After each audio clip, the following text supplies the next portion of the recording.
اعوذ باللہ من الشیطان الرجیم بسم اللہ الرحمن الرحیم والمحصنات من النساء الا ما ملكت ايمانكم كتاب الله عليكم واحل لكم ما وراء ذلكم ان تبتغوا باموالكم محصنين غير مسافحين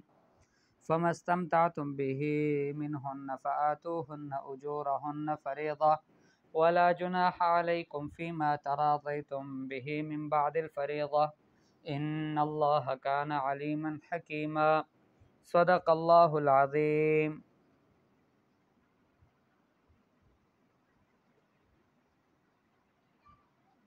اس سے پہلے محرمات کا ذکر تھا کہ کچھ عورتیں ہیں کہ جن سے ہمیشہ کے لیے نکاح کرنا جائز نہیں ہے، تو انہی میں سے والمحصنات من النساء وہ عورتیں بھی ہیں کہ جو شادی شدہ ہے، جن کے اپنے دوسرے شوہر موجود ہے، تو ایسی عورتوں سے نکاح کرنا بھی آپ کے لیے جائز نہیں ہے۔ الا ما ملکت ایمانکم، مگر وہ عورتیں یا وہ باندیاں، وہ کنیزیں کہ جو تمہاری، جس کے تم مالک بن جاؤ، تمہارے دائیں ہاتھ اس کے مالک بن جائے، یعنی تم اس کے مالک بن گئے۔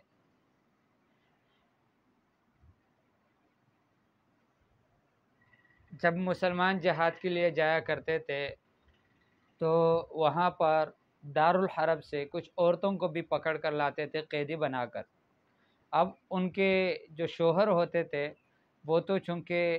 وہیں پر وہ رہ جاتے تھے، اور یہاں پر آ جاتی ہے عورتیں، اور ایک حید کی مدت گزر جاتی، اس کے بعد پھر ان کو کسی بھی مسلمان سے نکاح کرنا جائز ہوتا، اور اگر حاملہ ہوتی تو پھر حمل کے بعد ظاہر بات ہے کہ وہ ان کی عدت پھر حمل تک ہوتی ہے، حمل کے بعد پھر وہ کسی مسلمان سے نکاح کر سکتی، اگرچہ ان کے شوہر تھے وہاں پر موجود تھے، لیکن وہ دارالحرب میں تھے، کافر تھے، اس وجہ سے ان سے ان کا نکاح ٹوٹ جاتا تھا۔ تو فرمایا کہ وہ عورتیں مستثنا ہیں، اس کے علاوہ جو دوسرے جن کے دوسرے شوہر موجود ہے، ذوات الازواج ہے، ایسی عورتوں سے نکاح کرنا جائز نہیں ہے۔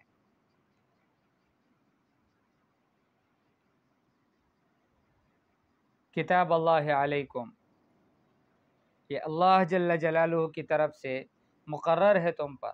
وَأُحِلَّ لَكُم مَّا وَرَاءَ ذَلِكُمْ، اور اس کے علاوہ جتنی بھی عورتیں ہیں، یہ جو چند قسمیں بیان ہوئی ہے کہ ان عورتوں سے حرمت علیکم امہاتکم وبناتکم واخواتکم وعماتکم، یہ پوری آیت میں جس طرح تفصیل سے بیان ہوا، اور اس کے بعد والمحصنات من النساء، ان ساری عورتوں کے علاوہ دوسری عورتوں سے تمہارے لیے نکاح کرنا جائز ہے۔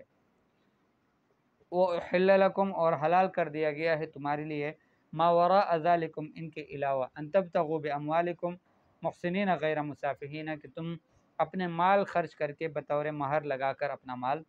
اور تم کسی عورت سے نکاح کر لو۔ ان تبتغوا باموالکم، کہ تم ڈھونڈو باموالکم، اپنے مالوں کے ذریعے سے کسی اور عورت سے تم نکاح کر لو، محسنین غیر مسافحین، لیکن یہ نکاح کرنا یہ عفت حاصل کرنے کے لیے ہو، حرام سے بچنے کے لیے ہو، غیر مسافحین، صرف اپنی خواہش پوری کرنے کے لیے نہ ہو، یعنی زنا کی صورت میں نہ ہو، بلکہ یہ نکاح ہو ہر صورت سے، یعنی اس پہ گواہ بھی مقرر ہو، اور مؤقت بھی نہ ہو، ہمیشہ کے لیے ہو، یعنی اس سے پوری طور پر اس کو جس طرح یعنی ایک نکاح کی جاتی ہے اس طرح سے اس کو بھی کیا جائے۔ تو محسنین غیر مسافحین، عفت اور پاکدامنی حاصل کرنے کی نیت سے ہو، زنا کرنے کی نیت سے نہ ہو، اپنی شہوت پوری کرنے کی نیت سے نہ ہو۔ فَمَا اسْتَمْتَعْتُمْ بِهِ مِنْهُنَّ فَآتُوهُنَّ أُجُورَهُنَّ فَرِيضَةً، پس جس سے تم نکاح کرنے کے بعد جس سے تم لطف اٹھا لو، لطف حاصل کر لو، فَمَا اسْتَمْتَعْتُمْ بِهِ مِنْهُنَّ، پس جن سے تم لطف حاصل کر لو ان میں سے، ان عورتوں میں سے، یعنی فما تلذذتم به من النساء بطریق النکاح، یعنی عورتوں سے جو تم تلذذ حاصل کر لو،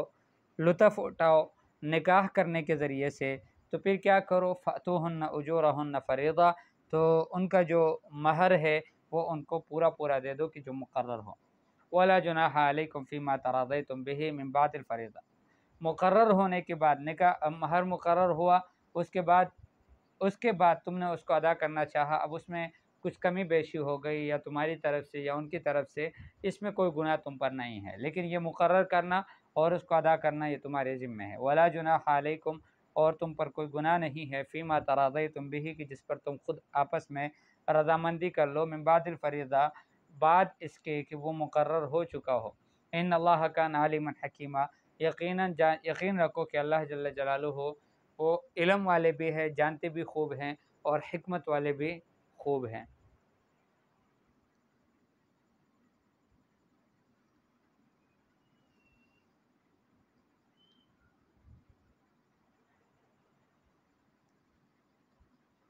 تو یہاں پر اللہ جل جلالہ نے یوں فرمایا کہ محسنین غیر مسافحین، تو گویا یہ متع جو متع کھلایا جاتا ہے یہ حرام ہے، اس کی شرعاً کوئی اجازت نہیں ہے۔ بعد یعنی جعفر صادق رحمہ اللہ سے کسی نے پوچھا متع کے نکاح کے بارے میں، فقال، وہ کہنے لگے، ہوا الزنا بعینہ، فرمانے لگے کہ متع تو زنا ہے۔ متع یہ ہوتا ہے کہ کسی عورت سے کسی مخصوص مدت تک کچھ پیسے دے کر ان کو اپنے پاس رکھا جائے، یا نکاح ہو یا کچھ ہو، لیکن یہ ہے کہ اس سے نکاح باطل ہے، ٹھیک ہے، تو ان کو اپنے پاس رکھ لیتے ہیں۔ شیعوں کے ہاں اس کا دستور اب تک ہے، وہ اس کو جائز سمجھتے ہیں، جو صراحت کے ساتھ یعنی زنا ہے۔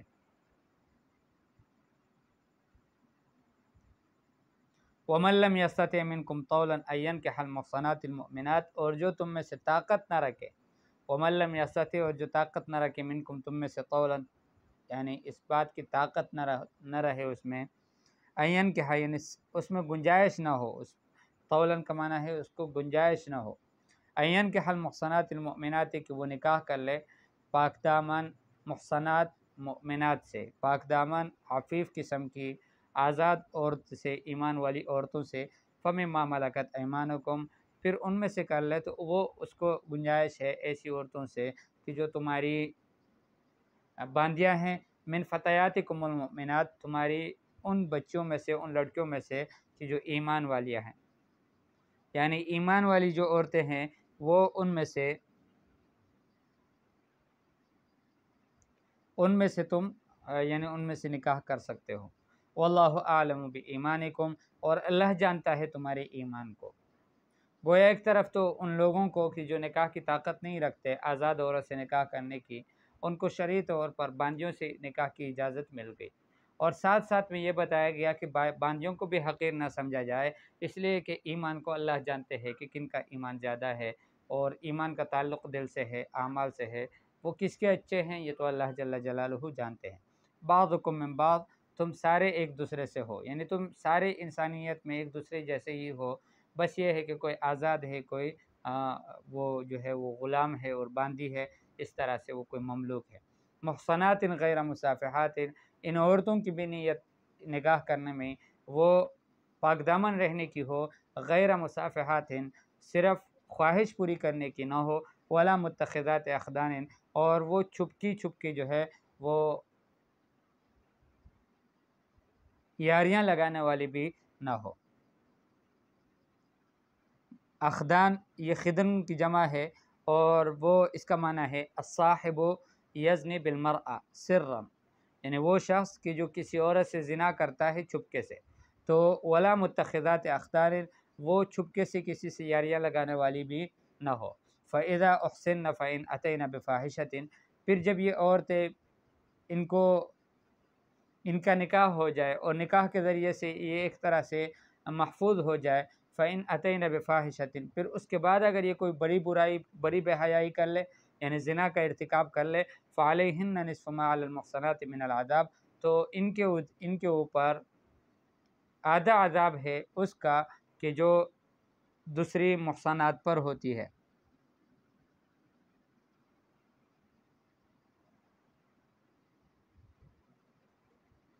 فَعَلَيْهِنَّ نِصْفُ مَا عَلَى الْمُحْصَنَاتِ مِنَ الْعَذَابِ، جو دوسری پاک دامن عورتوں کے اوپر جس طرح ان کو سزا مل جاتی ہے شادی شدہ عورتوں کو، تو ان کو اس کا آدھا ملے گا۔ اور ویسے بھی یہ ہے کہ اگر کسی لڑکی نے کسی عورت سے اس نے شادی نہیں کی اور وہ باندھی ہے، تو اور اس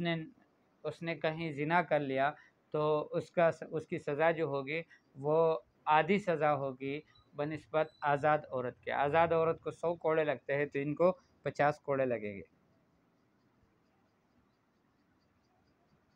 ذَلِكَ لِمَنْ خَشِيَ الْعَنَتَ مِنْكُمْ وَأَنْ تَصْبِرُوا خَيْرٌ لَكُمْ وَاللَّهُ غَفُورٌ رَحِيمٌ. فرمایا کہ یہ تو اس شخص کے لیے ہے کہ جو تم میں سے اپنے اوپر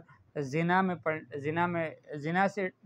اس کو خوف ہو، خطرہ ہو کہ کہیں وہ زنا میں مبتلا نہ ہو جائے. ایسا شخص کے لیے یہ بتایا گیا کہ وہ پھر ان باندیوں سے نکاح کر لے. وَأَن تَصْبِرُوا خَيْرٌ لَكُمْ، اور اگر تم صبر کر لو تو یہ تمہارے لیے بہت بہتر ہے. وَاللَّهُ غَفُورٌ رَحِيمٌ، اور اللہ جل جلالہ بخشنے والے ہیں، مہربان ہیں.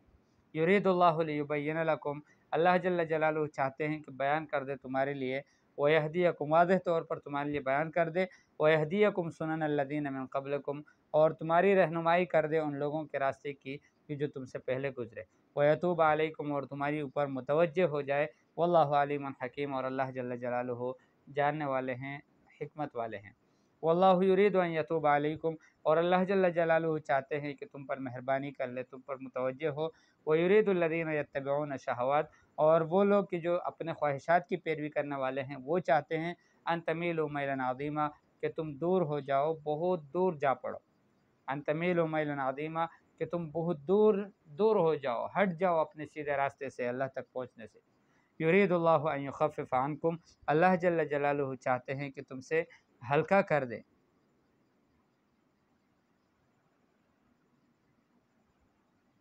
وَخُلِقَ الْإِنسَانُ ضَعِيفًا، اور انسان کی پیدائش کی گئی ہے ضعیفاً، کمزوری کی حالت میں.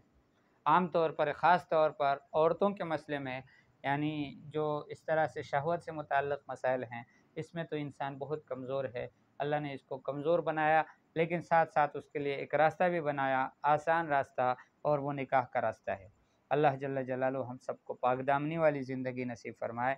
اور اللہ جل جلالہ کے احکام پر عمل کرنے کی توفیق نصیب فرمائے. وصلی اللہ تعالی علی خیر خلقہ محمد وآلہ واصحابہ اجمعین. آمین برحمتک یا ارحم